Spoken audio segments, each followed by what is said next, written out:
الحمد للہ رب العالمین والصلاة والسلام علی سید الانبیاء والمرسلین وعلی آلہ واصحابہ اجمعین اما بعد۔ اللہ تعالی نے حضور اقدس صلی اللہ علیہ وسلم کے ذریعے جو ہدایت عام فرمائی، صحابہ کرام رضی اللہ عنہم کو اس دین کے ساتھ بڑا تعلق تھا۔ آدمی جو بھوک کاٹ چکا ہو اسے کھانا بہت عزیز لگتا ہے۔ جس انسان نے بہت دن غم کے دیکھے ہوں، خوشیوں کے دن اسے بہت انتظار رہتا ہے۔ جس نے ہمیشہ ذلت دیکھی ہو، عزت کے دنوں کو قدر کی نگاہ سے دیکھتا ہے، اور جس شخص نے غربت کاٹی ہو پیسے کو غنیمت جانتا ہے۔ اسی طرح یہ صحابہ کرام رضی اللہ عنہم، انہوں نے کفر کا دور دیکھا تھا، جہالت کا دور دیکھا تھا، اور ظلم اور ستم کا دور دیکھا تھا، تو انہیں بہت قدر تھی کہ اسلام جیسی عظیم نعمت کیا ہے، انصاف کس طرح ملتا ہے، سچائی کیسے غالب آ جاتی ہے۔ حضور اقدس صلی اللہ علیہ وسلم جس دین کی طرف بلاتے ہیں اس دین میں کتنی عافیت اور خیر ہے، یہ سب لوگ ان چیزوں کو سمجھتے تھے، اس لیے انہیں بہت قدر تھی اس دین کی۔ اور زمانہ جاہلیت میں بھی جن لوگوں کی آنکھیں کھلی ہوئی تھیں اور جن لوگوں کو اللہ کی طرف سے فطرت کی سلامتی عطا ہوئی تھی، وہ ان اہل مکہ کے دین سے انکار کرتے تھے، اور وہ برملا یہ بات کہتے تھے کہ حضور اقدس صلی اللہ علیہ وسلم جس دین کی دعوت ہمیں دیتے ہیں وہ دین اچھا ہے، اور وہ بیزار تھے صحابہ کرام رضی اللہ عنہم ان مشرکین سے اور ان کے اعمال سے جو اللہ کے انکار یا شرک پر مبنی تھے، اور ان حضرات کو یہ احساس اور خیال تھا کہ رسول اللہ صلی اللہ علیہ وسلم جس دین کے ساتھ مبعوث ہوئے ہیں اور اللہ نے جس ہدایت کے ساتھ انہیں اس دنیا میں بھیجا ہے، یہ ٹھیک ایسی چیز ہے جو انسانوں کے درمیان مساوات کو قائم کرنے والی ہے۔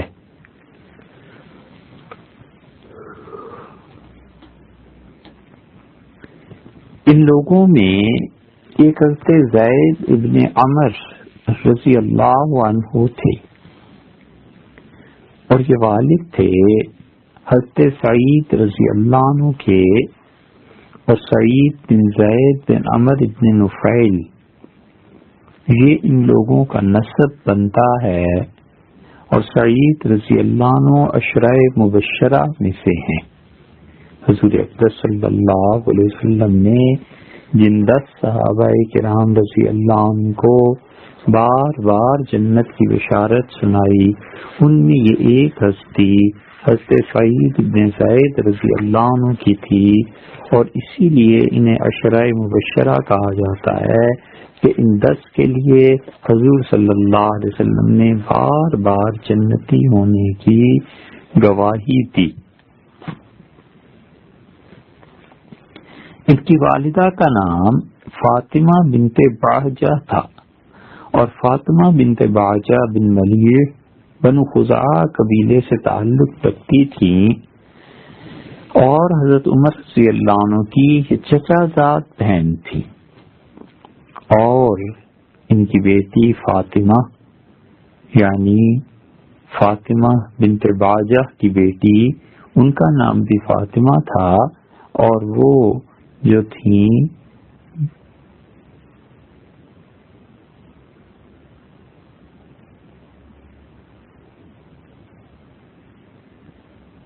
نہیں، ان کا نام فاطمہ بنت باجہ تھا، اور یہ حضرت سعید بن زید رضی اللہ عنہ کی والدہ تھی۔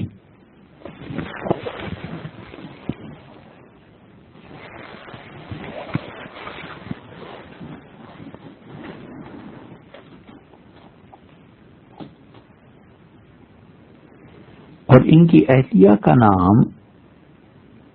بھی فاطمہ تھا، اور وہ جو فاطمہ ان کی اہلیہ تھیں وہ خطاب کی بیٹی تھی۔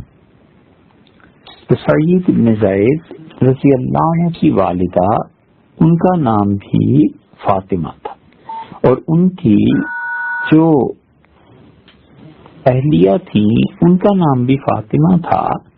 لیکن یہ جو دوسری فاطمہ ہیں یہ خطاب کی بیٹی یعنی حضرت عمر رضی اللہ عنہ کی حقیقی ہمشیرہ تھی، اور سعید رضی اللہ عنہ کی بہن عاتقہ تھیں، اور عاتقہ حضرت عمر رضی اللہ عنہ کی اہلیہ کا نام ہے۔ تو حضرت عمر رضی اللہ عنہ اور سعید رضی اللہ عنہ دونوں ایک دوسرے کے سالے اور بہنوئی لگتے تھے، اور دونوں کی بہنیں ایک دوسرے کے گھر میں تھیں۔ اور یہ سعید بن زید رضی اللہ عنہ جو ہیں بہت قدیم مہاجرین میں سے ہیں، ان کا اسلام بہت قدیم ہے، حتیٰ کہ حضرت عمر رضی اللہ عنہ کے اسلام سے پہلے انہوں نے اسلام قبول کیا ہے، اور انہی کا اسلام تھا جو سیدنا عمر رضی اللہ عنہ کے اسلام کا سبب بنا ہے۔ یہ اپنی اہلیہ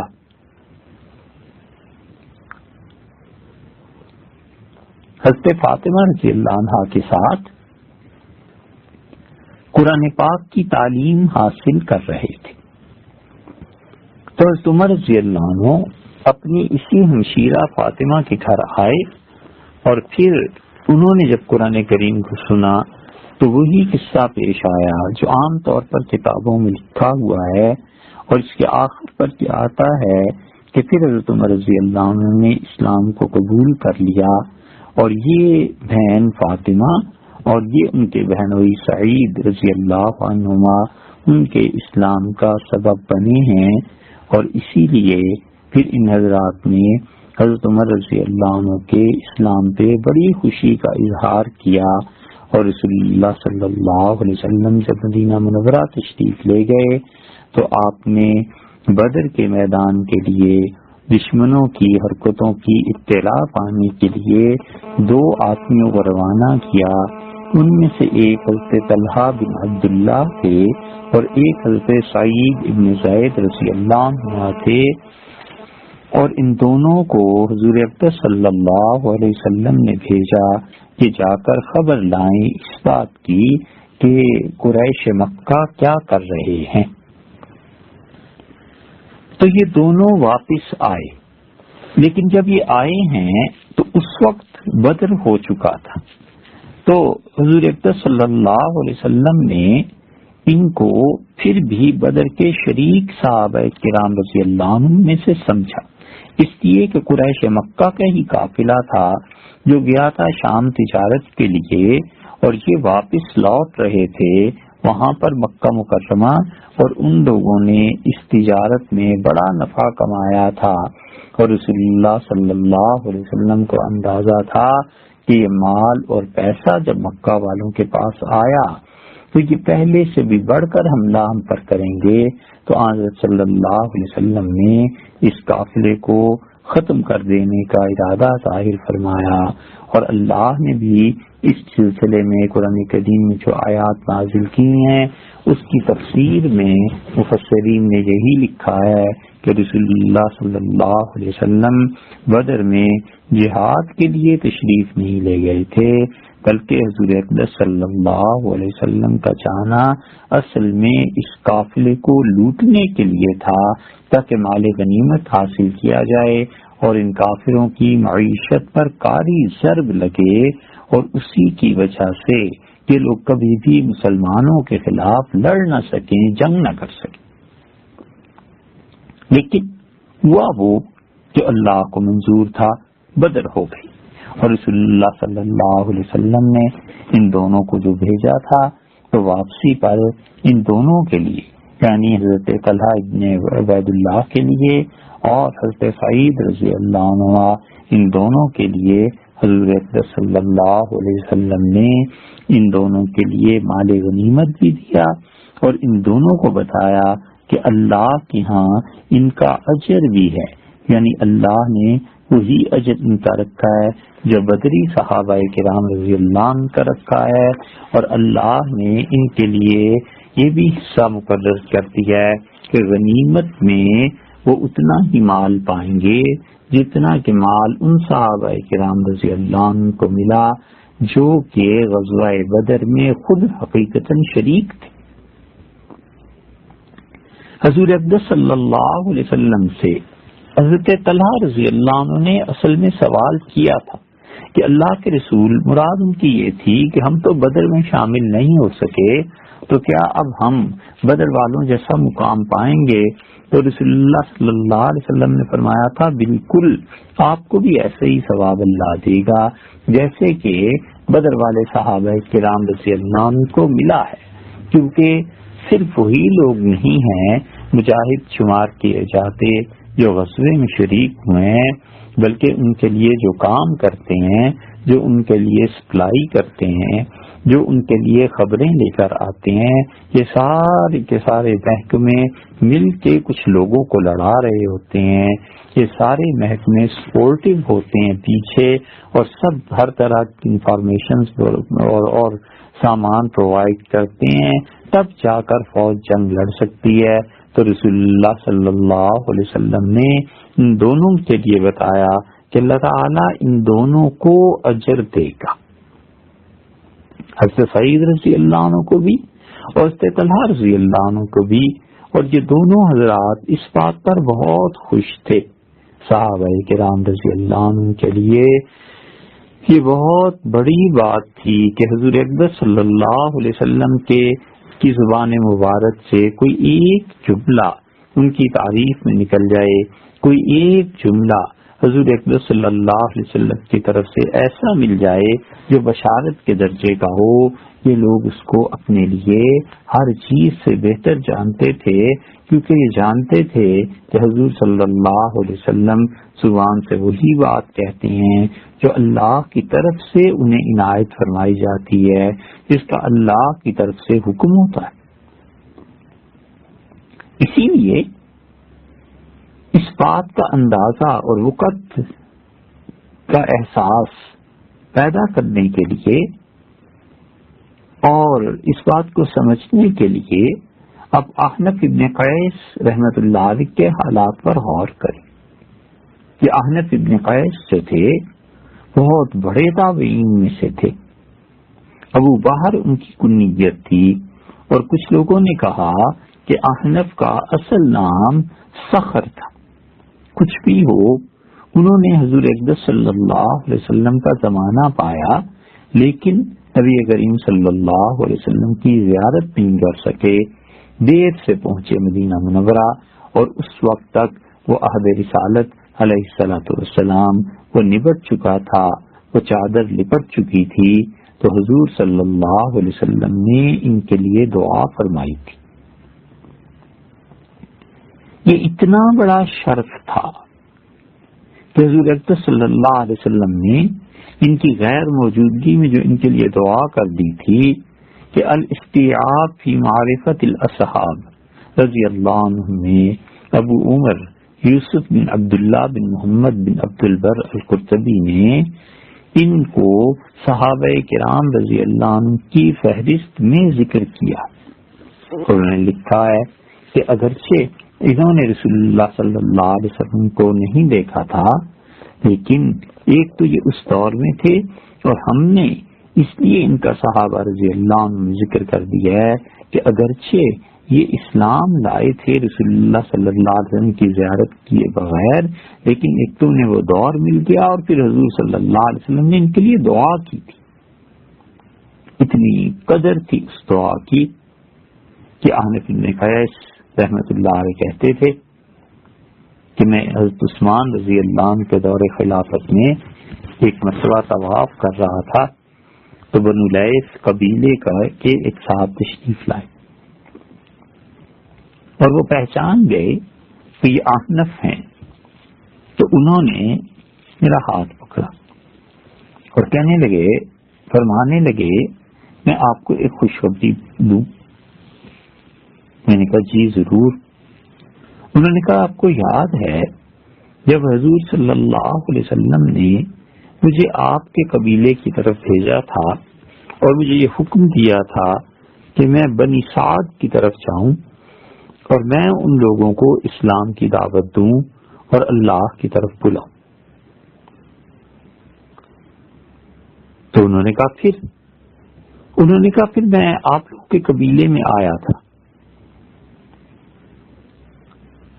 تو آپ نے اپنے قبیلے والوں سے کہا کہ اس آنے والے شخص کی بات مانو، لوگو یہ تمہیں خیر اور بھلائی کی تو دعوت دے رہا ہے، اور جو شخص اچھی بات کرتا ہے اس کی نیکی کا صلہ اسے اچھا ہی دینا چاہیے،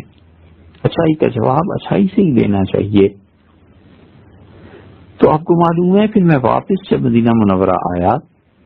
تو میں نے حضور صلی اللہ علیہ وسلم کی خدمت میں یہ بات کہی. نبی کریم صلی اللہ علیہ وسلم نے آپ کے اس جملے پر کہ آپ نے میری مدد کی ہے اور میں جن لوگوں کو اچھائی کی دعوت دے رہا تھا ان کے سامنے میری عزت برقرار اور میرے وقار میں اضافہ کیا ہے. حضور اقدس صلی اللہ علیہ وسلم نے آپ کے لیے فرمایا تھا اللہم اغفر للاحنف، اللہ احنف کو معاف فرما دے، اللہ احنف کو بخش دے. میں آپ کو یہ خوشخبری سنانا چاہتا تھا کہ آپ کے لیے حضور صلی اللہ علیہ وسلم نے دعا مانگی تھی. تو احنف رحمت اللہ علیہ بصرہ کے بہت بڑے عقل مند اور بہت بڑے تابعین میں سے تھے اور بڑے عقل مند انسان تھے. احنف یہ واقعہ لوگوں کو سناتے تھے اور کہتے تھے ھذا من ارجع عملی عندی، یہ میرے نزدیک سب سے اچھی وہ چیز ہے جس کے متعلق میں سوچتا ہوں، مجھے امید ہے کہ اللہ تعالی حضور صلی اللہ علیہ وسلم کی دعا میرے حق میں قبول کر لیں گے. کوفہ میں جب ان کا انتقال ہوا ہے تو حضرت مصعب ابن زبیر رضی اللہ عنہ نے ان کا جنازہ پڑھایا اور ان کے جنازے میں وہ پیدل چلیں. بڑی بات تھی کہ جس شخص کے جنازے میں اللہ کے ایسے اچھے بندے شرکت کریں. تو احنف ابن قیس رحمت اللہ علیہ ایسے آدمی تھے، کہتے تھے زندگی میں سب سے زیادہ اچھا عمل جس کی بنا پر مغفرت کی امید کی جاتی ہے اللہ سے، بس یہ رسول اللہ صلی اللہ علیہ وسلم کی دعا ہے. اسی لیے حضرت طلحہ ابن عبید اللہ نے حضور صلی اللہ علیہ وسلم سے پوچھا کہ اللہ کے رسول کیا میرے لیے وہ اجر بھی ہے ہم لوگوں کے لیے جو بدری صحابہ رضی اللہ عنہ کے لیے ہے؟ تو رسول اللہ صلی اللہ علیہ وسلم نے انہیں اور سعید بن زید رضی اللہ عنہما کو یہ بشارت دی کہ اللہ تعالیٰ انہیں وہی اجر عنایت فرمائے گا جو بدر والوں کو اللہ نے دیا ہے. ہاں یہ الگ بات ہے کہ یہ اس دن عملاً بدر میں شریک نہیں تھے لیکن گئے ہوئے تو اسی کام کے سلسلے میں تھے نا، تو اس لیے اللہ نے ان کا اجر اور رسول اللہ صلی اللہ علیہ وسلم نے غنیمت میں ان کے مال کے حصے کو کم نہیں کیا. پھر اس کے بعد جتنے غزوات ہوئے ہیں یہ سب میں شریک رہے ہیں، احد میں بھی تھے، خندق میں بھی تھے، اور اس کے بعد بھی جتنے غزوات ہوئے ہیں تو حضور صلی اللہ علیہ وسلم کے ساتھ تھے. ان کے والد کو اصل دین کی تلاش تھی. ان کے والد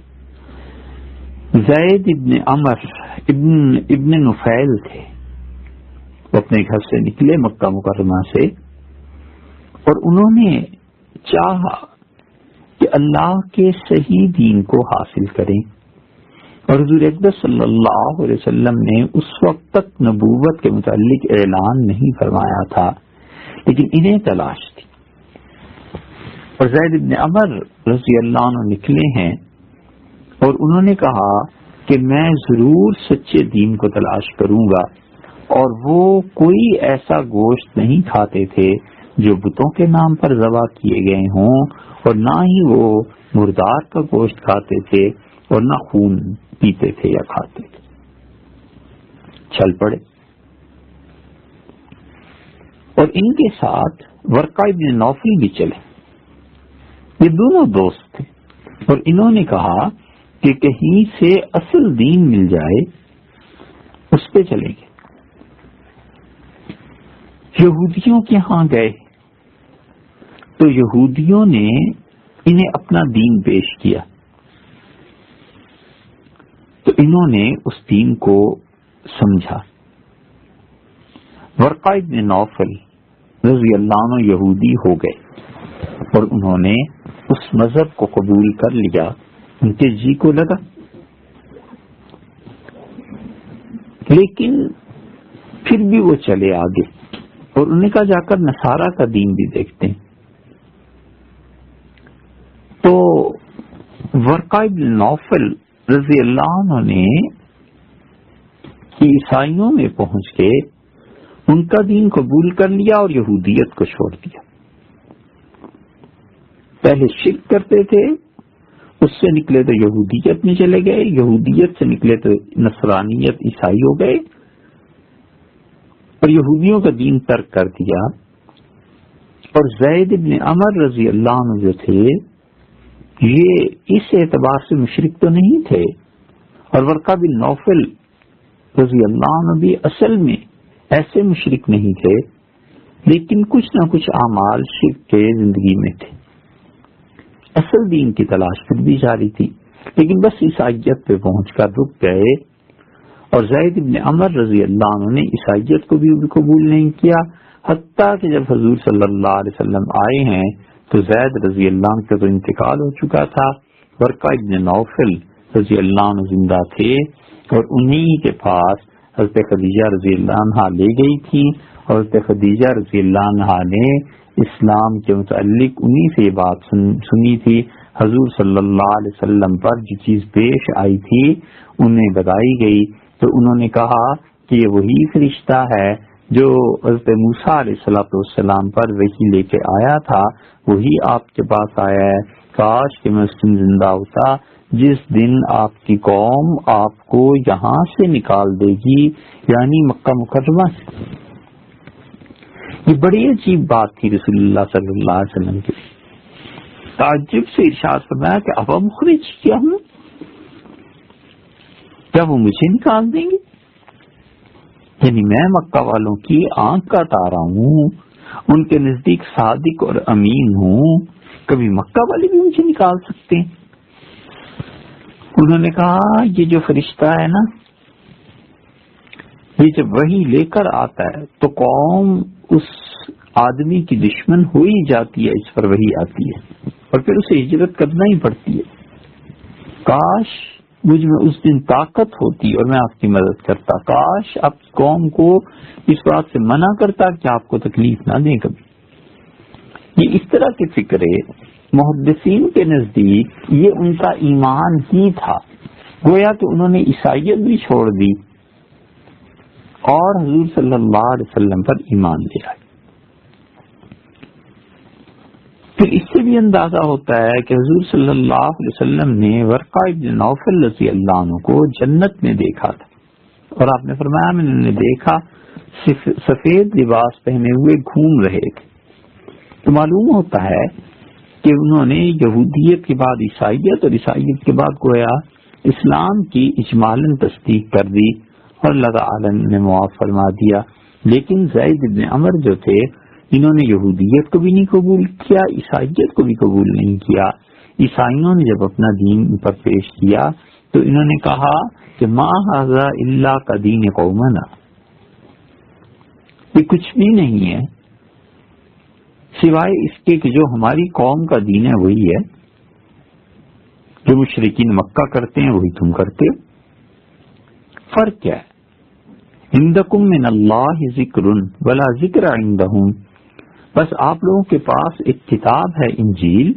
اور مشرکین مکہ کے پاس انجیل نہیں ہے، باقی آپ میں اور ان میں فرق کیا ہے؟ کچھ بھی نہیں۔ تو عیسائی پادری جو تھا وہ تھا بڑا سمجھدار، اس نے کہا زید تم ایسے دین کی تلاش میں نکلے ہوئے ہو جو اس سرزمین پر کہیں بھی نہیں پایا جاتا، آج اس پوری دنیا میں کہیں نہیں۔ تو زید رضی اللہ عنہ نے سے پوچھا وما ہوا، پھر وہ دین کون سا ہے جو سچا دین ہے لیکن دنیا میں پایا نہیں جاتا؟ اس نے کہا حضرت ابراہیم علیہ السلام کا دین ہے۔ انہوں نے کہا وما کان علیہ ابراہیم، حضرت ابراہیم علیہ السلام کا دین کون سا تھا؟ اب وہ راہب جو تھا نا، عیسائی پادری، وہ جانتا سب کچھ تھا۔ اس نے کہا کان یعبد اللہ، ابراہیم علیہ السلام اللہ کی عبادت کرتے تھے، لا یشرک بہ شیئا، اور اللہ کے ساتھ کسی کو شریک نہیں ٹھہراتے تھے، شرک نہیں کرتے تھے، اور کعبۃ اللہ کی طرف منہ کر کے نماز پڑھتے تھے۔ زید ابن عمر رضی اللہ عنہ نے کہا بس میں بھی اسی دین پہ، یعنی اللہ کے ساتھ شرک نہیں کروں گا اور اللہ کی عبادت کروں گا تو بیت اللہ کی طرف منہ کر کے، یہ اسی پہ رہے،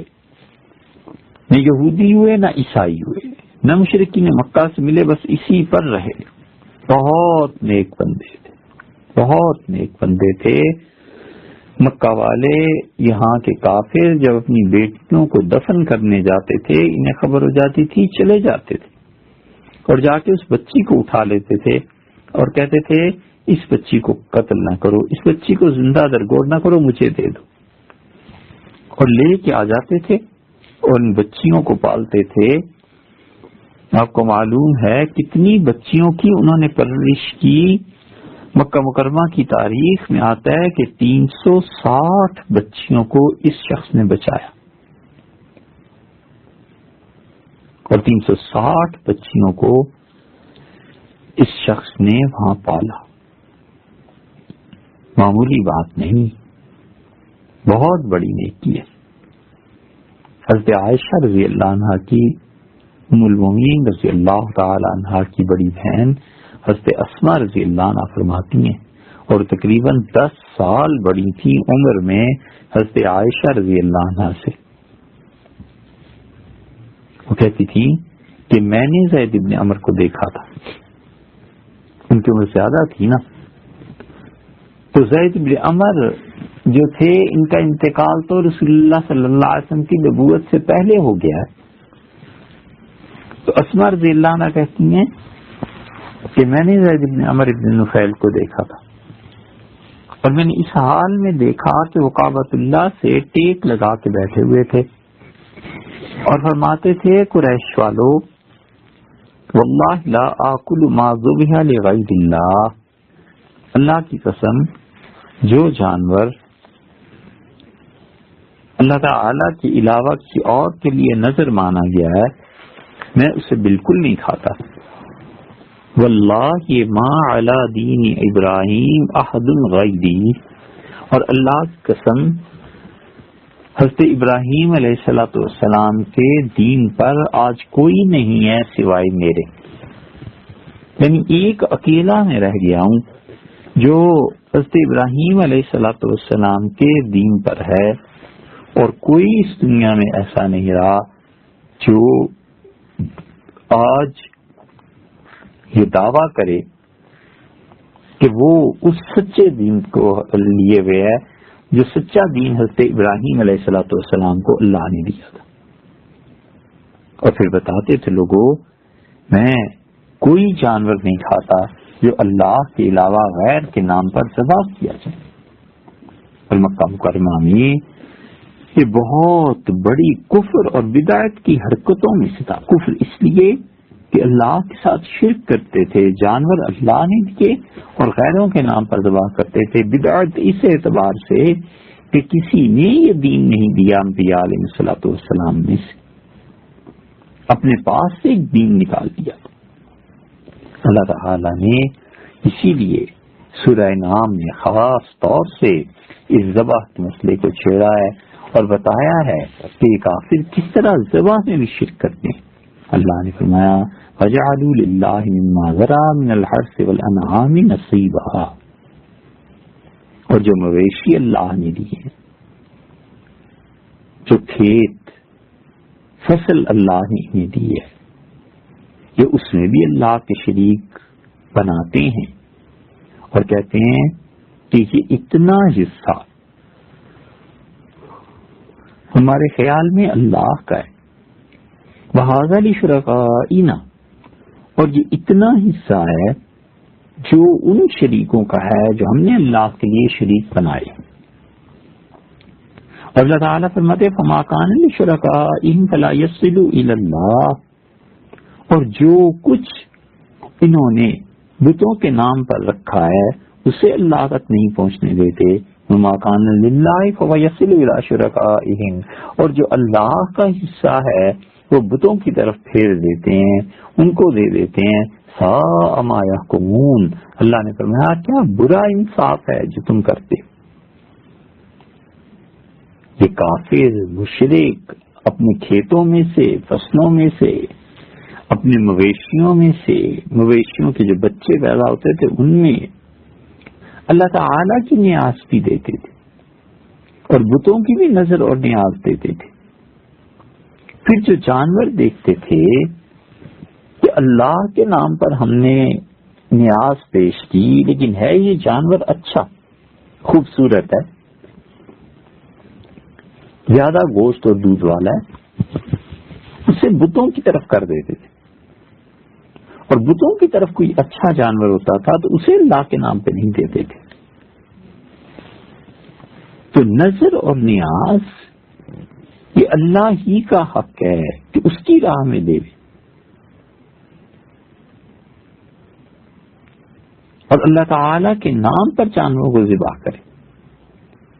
اللہ کے حکم کو ماننا.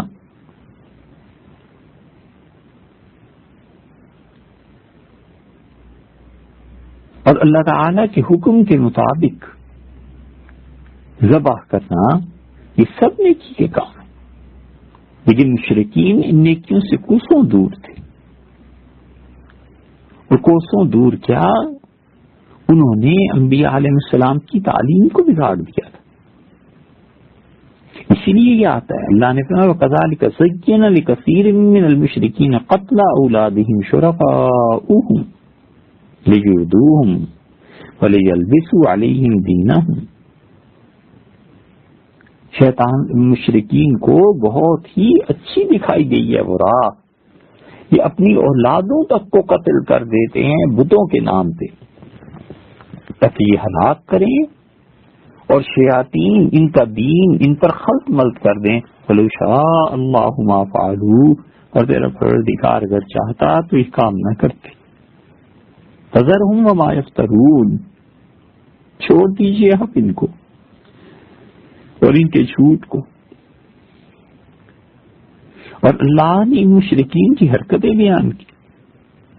اور اللہ نے فرمایا یہ کہتے ہیں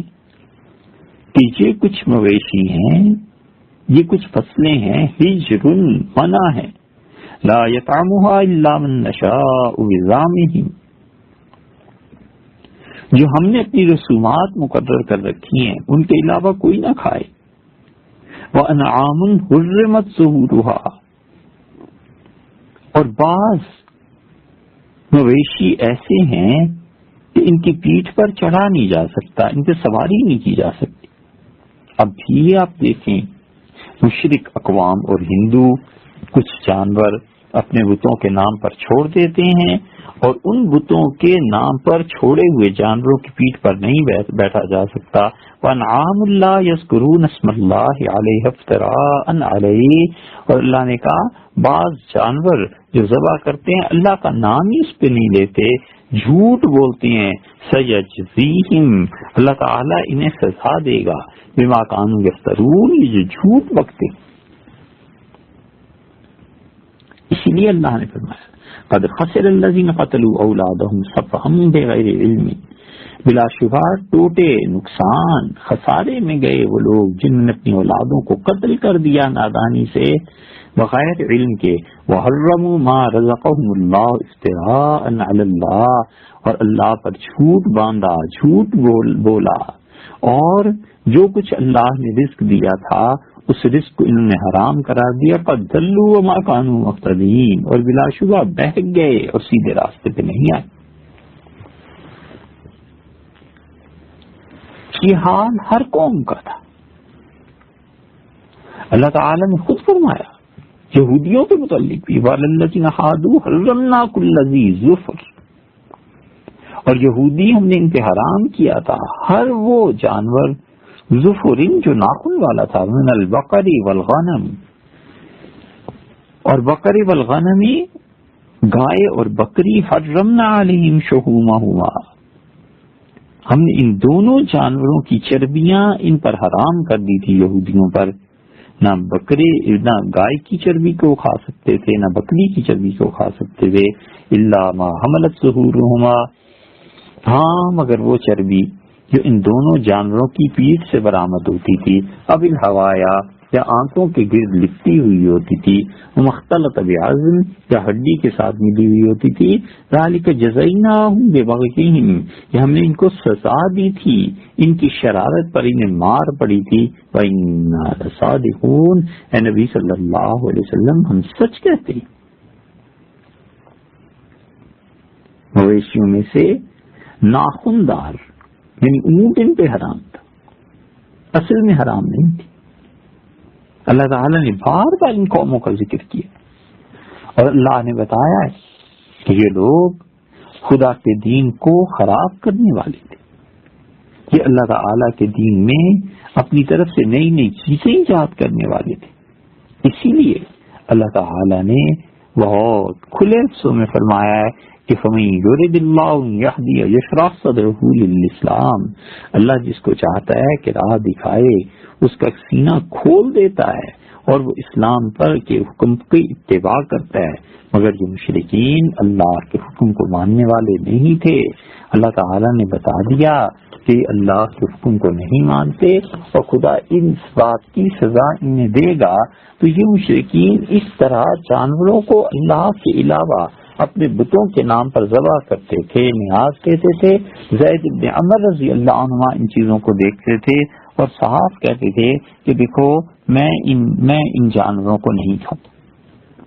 ایسے اسماء رضی اللہ عنہ کہتی ہیں میں نے انہیں دیکھا بیت اللہ کے ساتھ ٹیک لگائے ہوئے تھے اور کہتے تھے بار بار کہ میں ان چیزوں کو نہیں کھاتا جو اللہ کے علاوہ غیر کے نام پہ ذبح کی گئی ہوں، اور اللہ کی قسم ابراہیم علیہ السلام کے دین پر اب دنیا میں میرے علاوہ کوئی نہیں تھا۔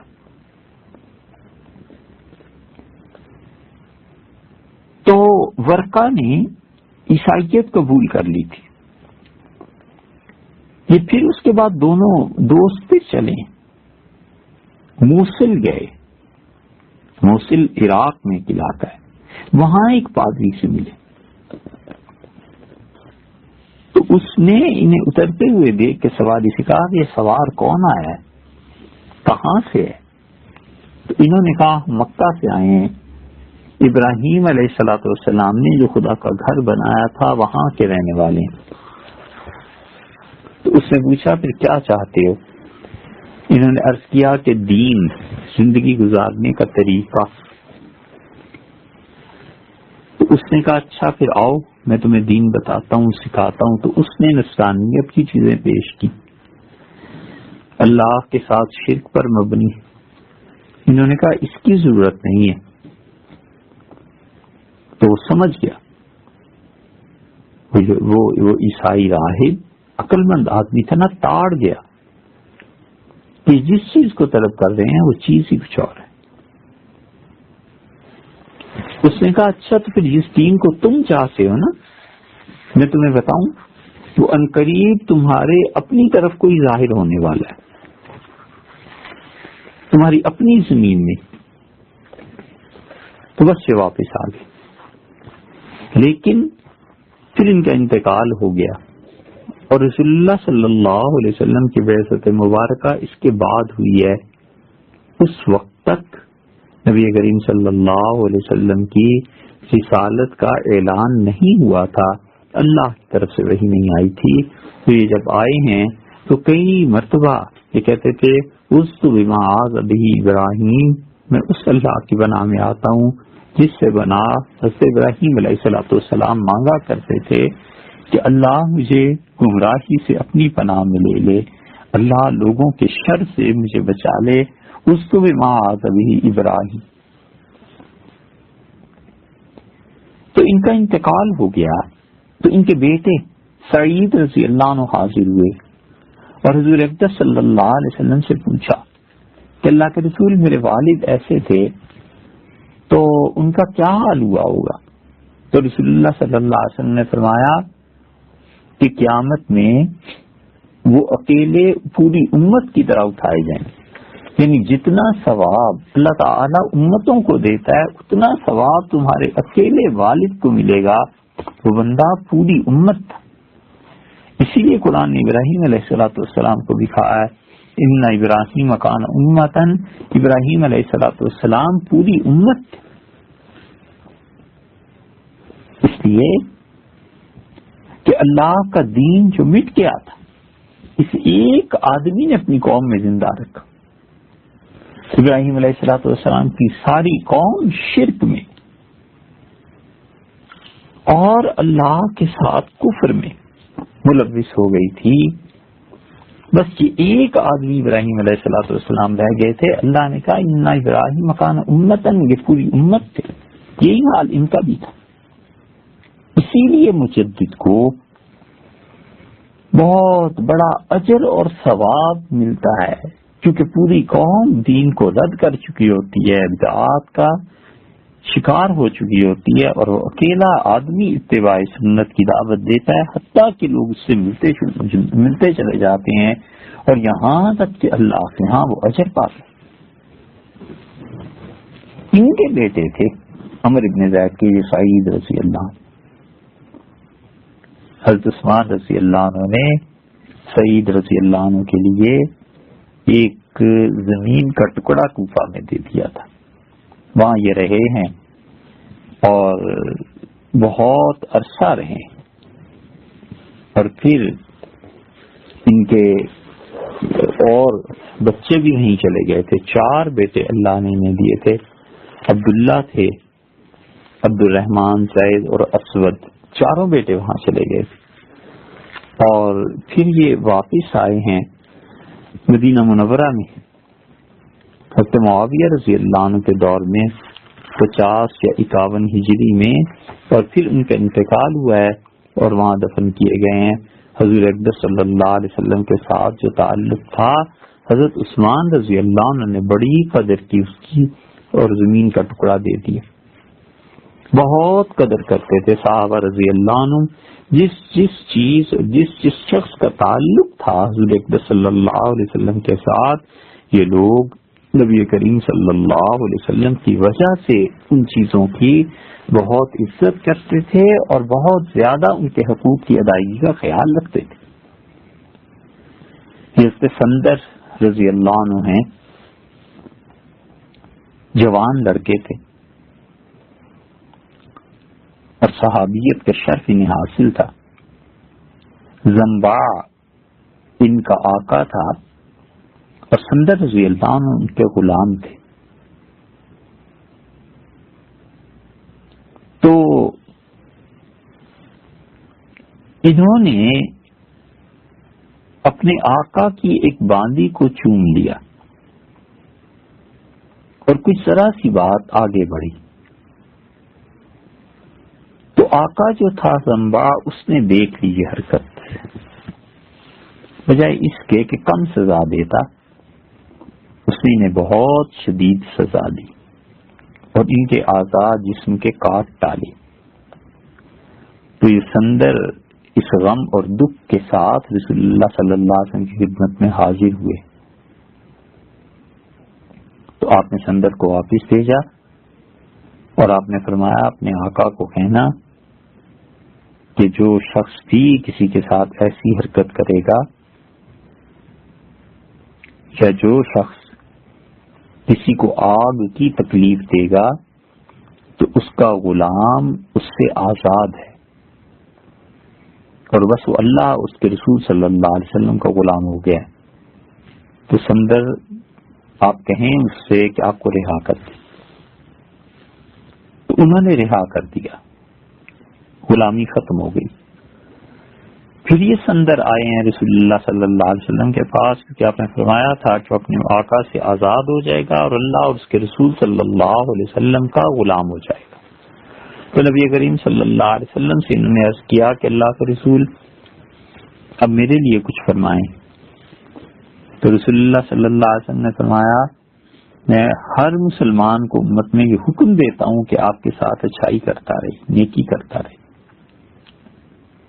پھر جب رسول اللہ صلی اللہ علیہ وسلم کا انتقال ہو گیا تو یہ سندر رضی اللہ عنہ ابو بکر رضی اللہ عنہ کے پاس آئے اور انہیں یاد دلایا کہ رسول اللہ صلی اللہ علیہ وسلم نے ان کے بارے میں کیا ارشاد فرمایا تھا. تو ابو بکر رضی اللہ عنہ نے ان کے ساتھ بہت بھلائی سے کام لیا. پھر ابو بکر رضی اللہ عنہ کا انتقال ہو گیا. پھر سندر رضی اللہ عنہ آئے عمر رضی اللہ عنہ کے پاس تو انہوں نے بہت عزت کی. عمر رضی اللہ عنہ نے اتنی عزت کی کہ انہیں کہا کہ اگر آپ چاہیں تو آپ یہاں مدینہ منورہ میں میرے ہی پاس رہیے, بیت المال سے میں آپ کا وظیفہ مقرر کر دیتا ہوں اور آپ کو تنخواہ ملتی رہے گی, گھر بیٹھیں آرام کریں. بہت بڑی بات ہے کہ کسی آدمی کو اللہ تعالی رزق میں وسعت دے دے اور وہ گھر بیٹھے خدا کی طرف سے رزق بھی ملتا رہے اور یہ اللہ کی عبادت میں مصروف رہے. اس سے اچھی بات کیا ہے؟ پھر عمر رضی اللہ عنہ کا یا پھر دوسری بات یہ ہے کہ آپ پوری میری حکومت میں جہاں چاہیں جگہ طلب فرما دیں, مجھے بتائیں, میں آپ کا وہاں بندوبست کر دیتا ہوں جہاں آپ رہنا چاہیں. تو سندر رضی اللہ عنہ نے مصر کو منتخب کیا. تو عمر رضی اللہ عنہ نے اس وقت مصر میں عمر بن العاص رضی اللہ عنہ کی حکومت تھی, انہیں لکھا کہ دیکھو عمر رسول اللہ صلی اللہ علیہ وسلم نے ان کے متعلق کہا تھا کہ میں ہر مسلمان کو نصیحت کرتا ہوں کہ سندر کے ساتھ اچھا سلوک کرنا. تو رسول اللہ صلی اللہ علیہ وسلم کی اس بات کا احترام کیجیے ان کے لیے جب یہ آپ کے پاس آئیں. تو جب یہ مصر پہنچے بہت بڑا ٹکڑا زمین کا انہیں حضرت عمر بن العاص رضی اللہ عنہ نے دے دیا اور پھر صرف زمین کا ٹکڑا ہی نہیں گھر بھی بنا دیا بہت بڑا. وفات تک پھر وہیں رہے, زمین بھی بہت وسیع تھی, گھر بھی بہت اچھا تھا, حکومت سے وظیفہ بھی ملتا تھا, ساری زندگی وہاں گزاری. پھر جب انتقال ہو گیا تو زمین حکومت کی تھی نا, تو حکومت نے واپس وہ لے لی. یہ سب کچھ اس لیے تھا کہ رسول اللہ صلی اللہ علیہ وسلم نے ان کے لیے یہ کہہ دیا تھا کہ بس ان کے ساتھ اچھائی کا سلوک کرنا ہے. ہر مسلمان نے جس کے پاس گئے ہیں رسول اللہ صلی اللہ علیہ وسلم کی اس بات کی عزت اور احترام ہر آدمی نے کیا ہے. ہر آدمی کے دل میں تھا کہ حضور صلی اللہ علیہ وسلم نے فرمایا ہے بالکل ٹھیک ہے, ان کی عزت ہونی چاہیے. یہی حال حضرت زید رضی اللہ عنہ کو بھی تھا. لوگ جانتے تھے کہ زید رضی اللہ عنہ کو حضور صلی اللہ علیہ وسلم سے اور انہیں ان سے کتنی محبت تھی. اس لیے زید بن ثابت رضی اللہ عنہ جو تھے لوگ بڑی ان کی عزت کرتے تھے. حضرت انس بن مالک رضی اللہ عنہ کی روایت آتی ہے کہ نہیں امام مالک رحمۃ اللہ علیہ انہوں نے کہا مالک رحمۃ اللہ علیہ نے حضرت زید رضی اللہ عنہ کی روایات بیان کی، اور ایک جگہ یہ آتا ہے حضرت انس رضی اللہ عنہ کو متعلق کہ انہوں نے کہا کہ ہمارے نزدیک حضرت عمر رضی اللہ عنہ کے بعد بڑا مقام حضرت زید بن ثابت رضی اللہ عنہ کا تھا، یعنی حکومت کے معاملات میں، اور اتنی عزت تھی، اتنا احترام تھا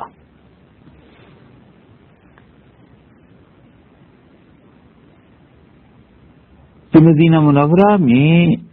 جن لوگوں کا فتویٰ چلتا تھا یہ حضرت زید رضی اللہ عنہ تھے۔ حضرت عثمان رضی اللہ عنہ کو ان سے بڑی محبت تھی۔ حضرت عثمان رضی اللہ عنہ ایک دن بیت المال میں گئے تو انہوں نے دیکھا کہ زید کو انہوں نے مقرر کیا تھا بیت المال پہ، اور بیت المال میں جتنے بھی مالی امور تھے ان کی ذمہ داری تھی۔ حضرت عثمان رضی اللہ عنہ داخل ہوئے خزانے میں تو دیکھا کہ وہاں پر ایک صاحب اور بھی ان کی مدد کر رہے ہیں، وہ حیب۔ تو آپ نے سنا یہ کون ہے؟ تو حضرت زید رضی اللہ عنہ کا امیر المومنین یہ وہ حیب ہے، یہ میرے غلام ہیں، مسلمانوں کا کچھ کام تھا تو میں نے کرنا تھا، میں ان سے مدد لے رہا ہوں۔ تو حضرت عثمان رضی اللہ عنہ نے کہا کہ میرا خیال ہے کہ ہم انہیں مسلمانوں کی مدد کے لیے پکا مستقل رکھ لیتے ہیں،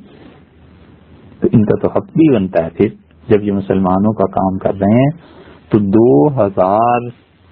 روپے ان کی تنخواہ مقرر کر دی جائے۔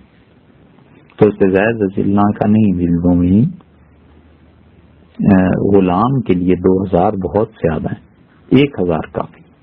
تو 1000 روپے تنخواہ مقرر کر دی۔ حضرت عثمان رضی اللہ عنہ زید بن ثابت رضی اللہ عنہ سے بڑی محبت کرتے تھے، اسی لیے آپ کو جہاں بھی ان کے حالات ملیں گے کئی جگہ پر اسماء الرجال کی کتابوں میں ملے گا کہ وہ کانا زید عثمانی جن، زید جو تھے عثمانی تھے، مطلب یہ کہ حضرت عثمان رضی اللہ عنہ کے گروہ میں شامل تھے۔ اہل سنت والجماعت کا عقیدہ ہے کہ حضرت عثمان رضی اللہ عنہ حضرت علی رضی اللہ عنہ سے افضل تھے، لیکن کئی جگہ پر سیاسی اعتبار سے آتا ہے کہ کانا عثمانین کانا علوین، کہ فلاں آدمی علوی تھا، فلاں عثمانی تھا، فلاں آدمی حضرت علی رضی اللہ عنہ کے ساتھ تھا، فلاں آدمی حضرت عثمان رضی اللہ عنہ کے ساتھ تھا۔ زید رضی اللہ عنہ کے متعلق البتہ ملے گا کہ زید عثمانی تھے، لیکن اس کے باوجود وہ حضرت علی رضی اللہ عنہ کو حضرت عثمان رضی اللہ عنہ پر ترجیح دیتے تھے، اور اس کے ساتھ ساتھ ان سے محبت کا اظہار بھی فرماتے تھے۔ جتنا کچھ بھی سیدنا علی رضی اللہ عنہ کی ساتھ پیش آیا ہے، حضرت زید رضی اللہ عنہ اس میں حصہ نہیں لیا، لیکن ان سب باتوں کے باوجود حضرت علی رضی اللہ عنہ کو افضل سمجھتے تھے حضرت عثمان رضی اللہ عنہ سے۔ حضرت عثمان رضی اللہ عنہ کے گروہ میں ہونے کے باوجود، ان سے محبت کے باوجود، حضرت علی رضی اللہ عنہ کی محبت کا اظہار فرماتے تھے۔ بڑے فقیہ تھے، بڑا اللہ نے ملکہ عنایت فرمایا تھا، اور تحمل اور بردباری میں بھی لوگ کہتے ہیں کہ جب وہ باہر ہوتے تھے اپنے گھر سے، ہم نے نہیں دیکھا کبھی میں بات کرتے ہوئے زیادہ لوگوں میں گھلتے ملتے، بلکہ اپنے کام سے کام رکھتے تھے، اور جب اپنے بچوں میں، اپنے گھر والوں میں، اپنے خاندان میں بیٹھتے تھے تو پھر تو وہ بہت خوش مزاج تھے، بہت لوگوں سے باتیں کرنے والے تھے، اپنے خاندان کے لوگوں سے، اپنے گھر کے لوگوں سے، باہر نہیں۔ اور صحابہ کرام رضی اللہ عنہ ان کا فتویٰ لیتے تھے وراثت میں۔ حضور اقدس صلی اللہ علیہ وسلم فرمایا تھا نا کہ افرض امتی زید بن ثابت،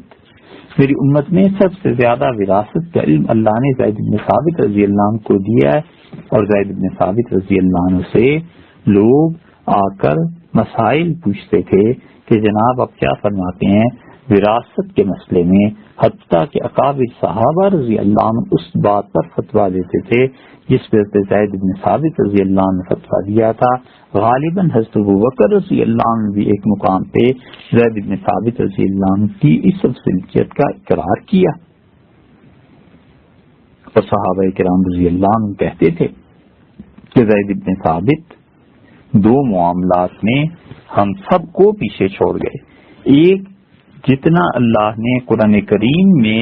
انہیں ملکہ عنایت فرمایا تھا، قرآن کریم میں انہیں ہم سب پر زیادہ درجہ حاصل تھا. مطلب کیا؟ مطلب یہ کہ انہوں نے قرآن پاک کو جمع کیا تھا، قرآن پاک کو اچھی طرح لکھا تھا. حضرت عمر اور ابوبکر رضی اللہ عنہما نے انہیں اس منصب پر مقرر کیا تھا. تو صحابہ رضی اللہ عنہ کہتے تھے کہ ایک تو یہ ہم پر افضلیت حاصل کر گئے قرآن پاک کے لکھنے پہ، اور ایک اس بات پہ کہ وراثت کی تقسیم کا علم اللہ نے ہم لوگوں سے زیادہ انہیں دیا تھا. تو یہ حضرت زید بن ثابت رضی اللہ عنہ، ان کا بھی یہی تھا کہ رسول اللہ صلی اللہ علیہ وسلم ان سے محبت کرتے تھے، لوگ ان سے محبت کرتے تھے. حضور صلی اللہ علیہ وسلم نے حضرت فندر رضی اللہ عنہ کے متعلق وصیت کر دی تھی، مسلمانوں کی اس وصیت کا احترام تھا. اسی طرح جاہلیت کے دور میں جو لوگ اسلام کی تلاش میں نکلے تھے، ان میں حضرت